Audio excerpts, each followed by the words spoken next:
Pode Aprender. O Pode Aprender é o seu espaço para debater temas importantes para a educação básica brasileira. Uma realização da editora Aprende Brasil.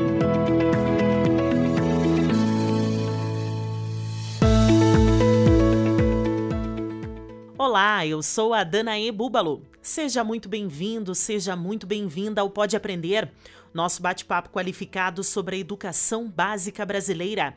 Você já sabe, né? Puxe uma cadeira, faça aquele cafezinho ou então deixe essa conversa aí rolando no seu carro, porque hoje vamos trocar muitas ideias e aprendizados.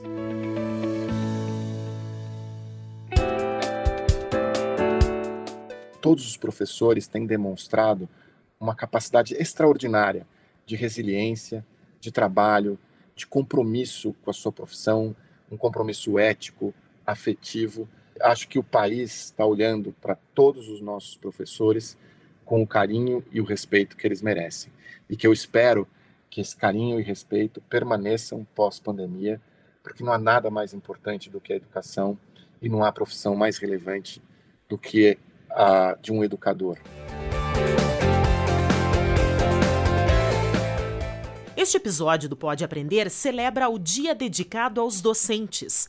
O nosso tema de hoje é a valorização dos professores, uma herança da pandemia.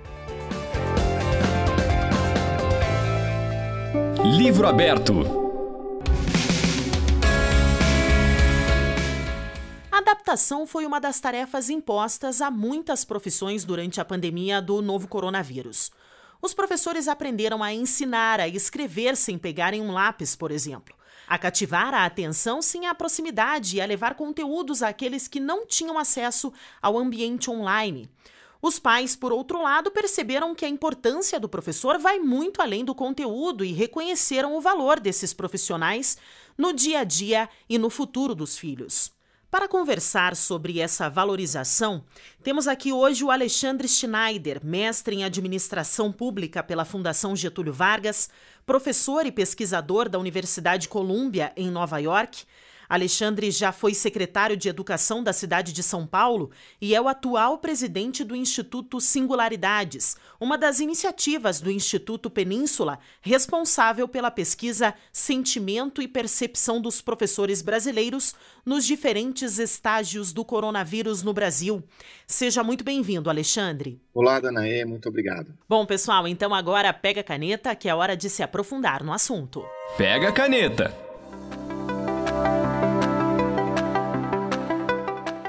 Segundo a pesquisa do Instituto Península, 72% dos professores tiveram a percepção de que a pandemia influenciou na valorização da sua carreira pela sociedade.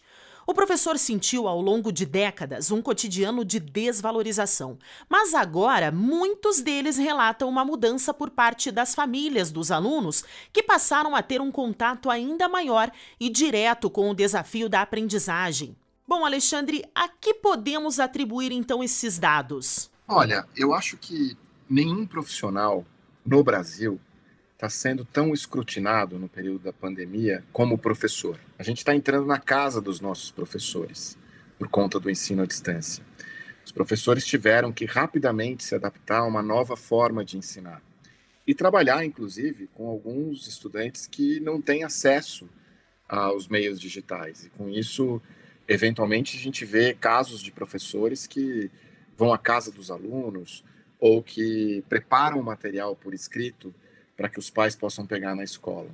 Então, eu acho que esse é um momento em que a sociedade está conhecendo e reconhecendo os seus profissionais da educação. Perfeito, Alexandre. E você acredita que essa percepção dos professores ela é proveniente a quais mudanças que aconteceram aí durante essa pandemia? A valorização dos profissionais a gente consegue verificar a partir da própria imagem que a sociedade hoje tem dos profissionais da educação. Talvez eles estejam hoje equiparados aos profissionais da saúde que estão cuidando de todos nós nesse período tão difícil, né? E isso se dá porque as pessoas estão mais próximas da escola.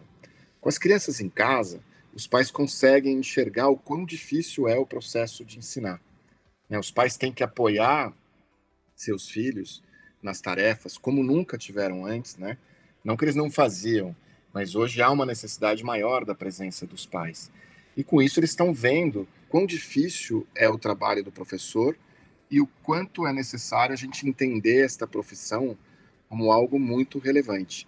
Então, eu acho que é uma mistura de coisas. Acho que, de um lado, esta proximidade dos alunos com o próprio professor, muitos deles entrando na casa do professor por intermédio de lives, de redes sociais, e os professores ainda mais presentes, né? Quanto também, no caso dos pais, acompanhando as dificuldades dos filhos nesse momento e como é difícil, como ensinar é algo para um profissional, né? Ensinar não é uma coisa que qualquer um pode fazer, é preciso estar pronto, estar preparado, e os nossos professores estão mostrando para todos nós que eles são profissionais muito dedicados e muito comprometidos com o seu trabalho nessa pandemia. E, Alexandre, é possível, então, medir a valorização de uma profissão? Ou é uma questão apenas do sentimento do profissional ou há outras variáveis? Olha, são várias variáveis que podem demonstrar a valorização dos professores. Acho que hoje a gente tem uma valorização do ponto de vista imagético, quer dizer, a gente olha e diz, bom, é difícil educar, é difícil trabalhar o processo de desenvolvimento de uma criança. Isso todos nós estamos verificando nesse período de pandemia. Mas a valorização de uma profissão, ela se dá para além disso. Isso é muito importante, mas ela também ocorre quando a gente trabalha para melhorar a carreira dos profissionais.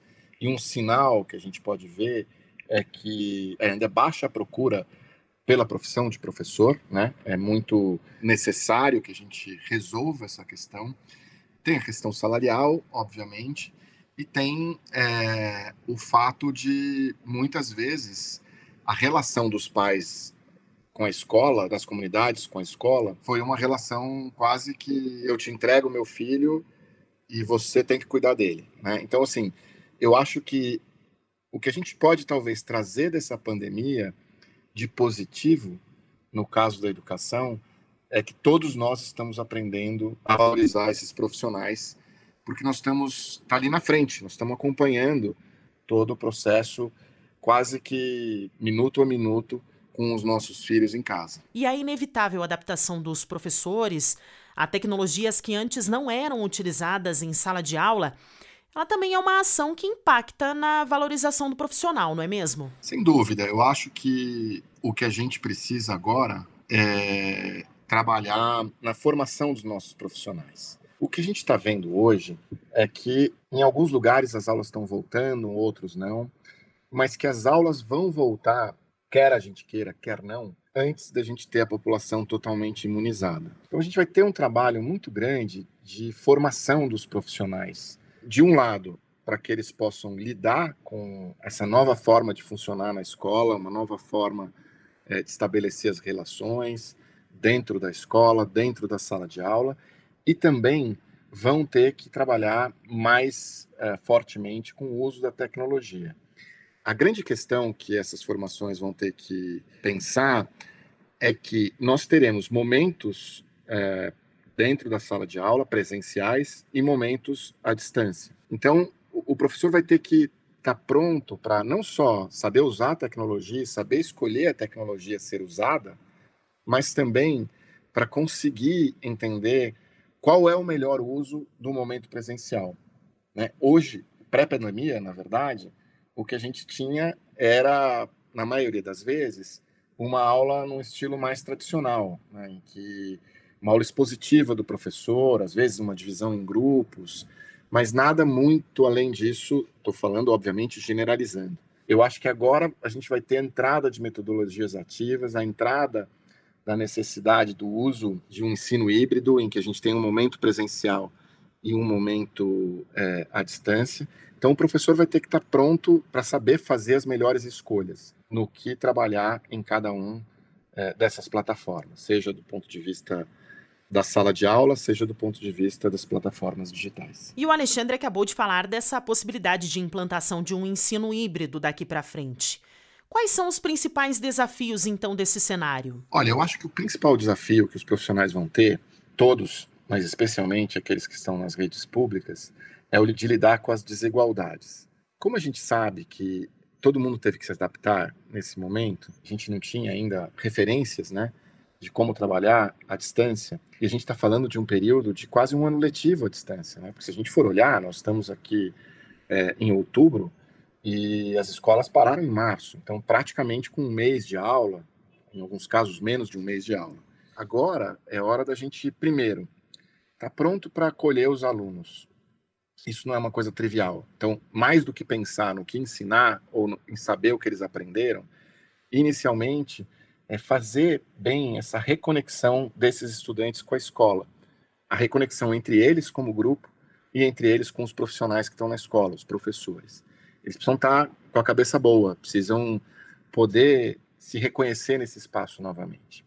Em seguida, eu acho que o professor vai ter que estar pronto para entender que é muito assimétrica, é muito desigual essa experiência. Mesmo aqueles que têm acesso à internet, têm computador em casa, têm um quarto para estudar, enfim, mesmo entre esses grupos, a gente tem diferenças. Gente que conseguiu se adaptar melhor e gente que nem se adaptou adequadamente ao modelo de ensino à distância. E a gente tem também, especialmente nas redes públicas, gente que não conseguiu ter acesso ou teve um acesso muito precário a essas atividades que foram propostas.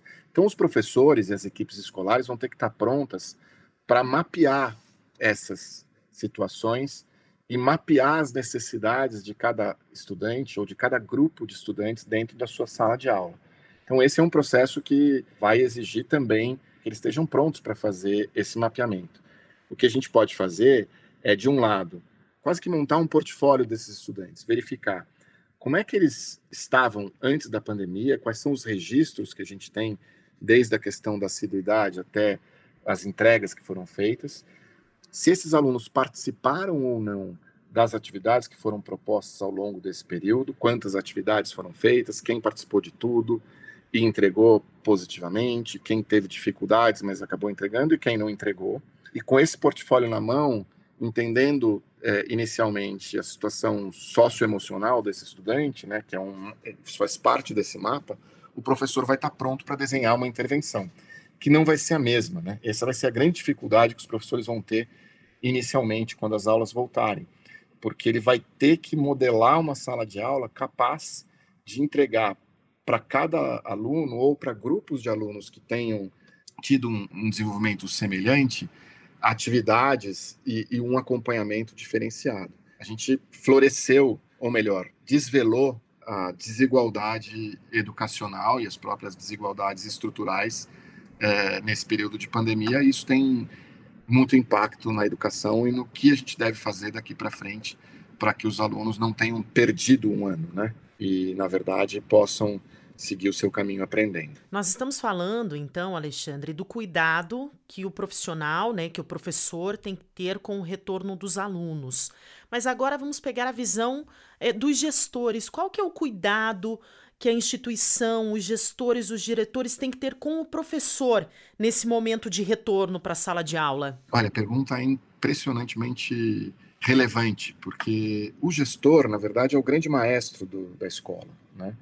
Ele, na verdade, vai ter que ser capaz de acolher esses professores inicialmente, também reconectá-los, óbvio que estão todos trabalhando, mas estão todos trabalhando à distância. Ninguém volta de uma pandemia ou de um período de afastamento tão grande sem nenhuma mácula. Muitas pessoas no país perderam entes queridos ou tiveram algum parente que perdeu o emprego ou tiveram problemas familiares ao longo dessa pandemia ou até mesmo problemas do ponto de vista da saúde mental. Todas essas pessoas vão voltar para a escola, né? E precisam, de alguma forma, ser cuidadas. Acho que o gestor, a primeira coisa é trabalhar com seus colegas e conseguir reconstruir esses laços e esse espírito de grupo que toda a escola precisa ter para funcionar bem. Acho que a segunda questão é, junto com a equipe, preparar a escola para um retorno adequado. E aí seguir os protocolos de saúde, a questão da sinalização interna da escola, enfim, preparar um sistema de comunicação com os pais para mostrar como que a escola está organizada e o que vai ser feito do ponto de vista pedagógico e trabalhar para que os professores possam estar tranquilos com os materiais e também do ponto de vista da sua formação ou ter clareza do projeto da escola daqui para frente e apoiá-los ao longo desse percurso. Fazer com que todos possam se conversar um pouco mais porque às vezes um professor consegue notar melhor do que o outro se um aluno está um pouco mais quieto ou se ele está com algum tipo de problema. E acho que construir um ambiente em que a equipe converse e reme junta a favor da aprendizagem de todos os alunos é o grande desafio dos gestores educacionais nos próximos anos. E o que você tem a dizer, então, aos seus colegas que nos ouvem sobre toda essa mudança e adaptação que tiveram que passar durante todos esses meses na rotina de trabalho e na continuação incansável da realização do ensino, Alexandre? Esse é um momento em que a sociedade está olhando para nós, professores. E a sociedade reconheceu o trabalho dos professores. Eu acho que tem duas frases que eu gostaria, da mesma pessoa, o Dalai Lama, que eu usei outro dia numa apresentação, que eu acho que são muito interessantes nesse momento. Uma delas é que, se um problema pode ser resolvido, ele o será. Se não puder ser resolvido, não adianta se preocupar com isso. Então, todos nós estamos sofrendo com a pandemia. A gente tem família, a gente tem filho, a gente tem pessoas idosas na família, nós passamos pelo medo, pelos problemas todos que envolvem essa pandemia. Mas nós não somos pesquisadores de vacina, não somos médicos, não somos epidemiologistas. Então, este problema, embora nos preocupe, a gente tem que tentar conviver, porque nós não vamos resolvê-lo. Mas nós podemos, sim, trabalhar no nosso ofício para resolver as questões educacionais que decorrem dessa distância que os alunos tiveram da escola. E aí dizer que a outra frase do Dalai Lama que eu gosto muito, que é: se você acha que é muito pequeno para fazer a diferença, tente dormir com um mosquito. Cada um de nós pode fazer a diferença na sala de aula. Cada um de nós pode fazer a diferença na vida de uma criança ou de um adolescente. E eu acho que todos os professores têm demonstrado uma capacidade extraordinária de resiliência, de trabalho, de compromisso com a sua profissão, um compromisso ético, afetivo. Acho que o país está olhando para todos os nossos professores com o carinho e o respeito que eles merecem. E que eu espero que esse carinho e respeito permaneçam pós-pandemia, porque não há nada mais importante do que a educação e não há profissão mais relevante do que a de um educador, que prepara a todos os outros cidadãos.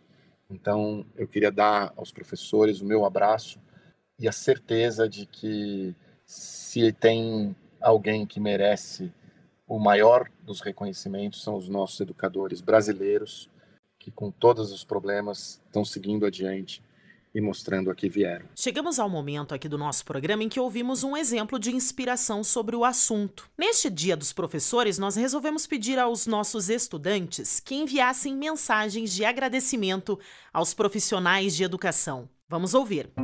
Para se inspirar.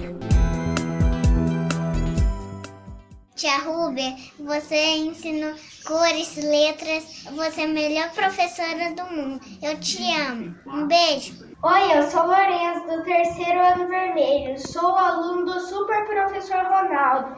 Ele nos incentiva muito.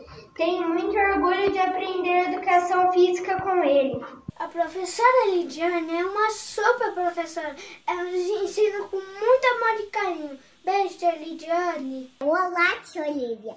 Estou com muita saudade. Você é a melhor professora do mundo. Beijo. Oi, meu nome é Kathleen. Hoje eu tô aqui para homenagear minha professora, Gisele. Eu gosto muito dela, eu gosto muito de ser aluna dela porque ela é legal e carinhosa. Eu sou Miguel Cipriano Martins, sou do 3º ano da escola Salles Marques. A tia Rogéria é uma super prof porque ela é muito legal e muito atenciosa. A minha Poxa é a melhor professora do mundo. Beijo.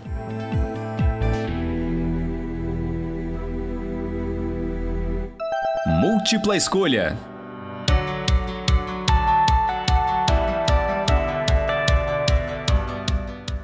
No quadro Múltipla Escolha, pedimos para os nossos convidados darem dicas de conteúdos que podem levar esse bate-papo para além do nosso podcast.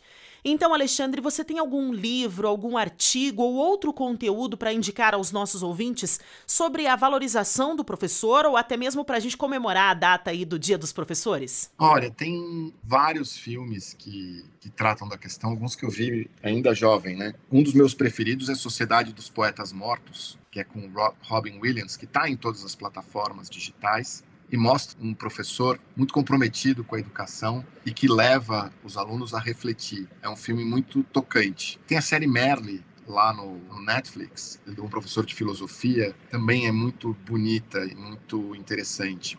A gente pode falar também de algo que foi feito aqui no Brasil, que é o documentário Pro Dia Nascer Feliz, né? Que é um filme muito bem feito, que mostra a educação em alguns estados brasileiros, entrevistando alunos, professores. É um filme de 2005, mas ainda muito atual.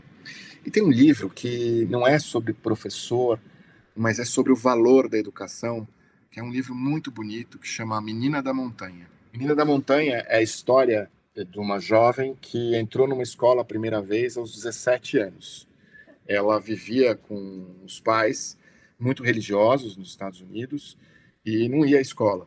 E aí, hoje, ela é uma pesquisadora da Universidade de Harvard e é doutora em História.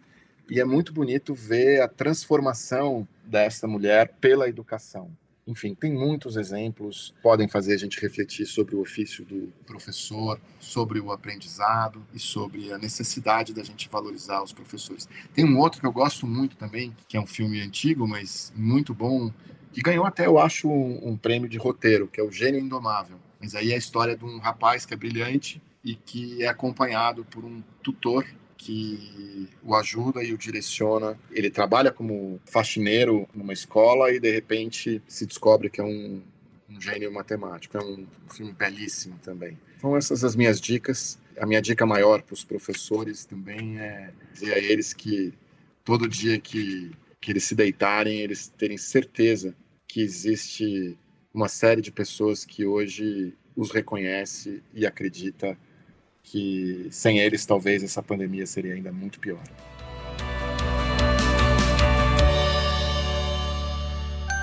Diversão para casa. Infelizmente, estamos chegando ao fim do nosso episódio. Eu gostaria de agradecer, então, a presença do Alexandre no nosso programa de hoje e abrir espaço, então, para que ele conte como que a gente pode acompanhar o trabalho dele, não é mesmo, Alexandre? Aonde que os nossos ouvintes podem te encontrar? Olha, elas podem me acompanhar pelas redes sociais, né? Tanto eu estou no Facebook, estou no Instagram, estou no Twitter, Alexandre S01 no Twitter, e podem também me procurar por e-mail no alexandre@singularidades.com.br. A Singularidades é uma escola de formação de professores e vai ser um prazer conversar com os professores que são ouvintes do podcast, porque a minha vida é estar perto dos professores e ajudá-los na formação inicial e na formação continuada. Muito obrigado a vocês e obrigado pela oportunidade de estar aqui. Excelente. Eu que agradeço, Alexandre. Muito obrigada. Parabéns também pelo seu dia. E a você que nos escuta, obrigada por ter nos acompanhado até aqui. Lembrando que você pode enviar, então, as suas perguntas, os seus comentários e as sugestões pelo e-mail podeaprender@gmail.com e nos acompanhar na sua plataforma de podcast preferida, além das redes do Aprende Brasil. Até a próxima! Com produção e edição de Central Press Brasil, este podcast é uma iniciativa da editora Aprende Brasil. Um futuro melhor por meio da educação.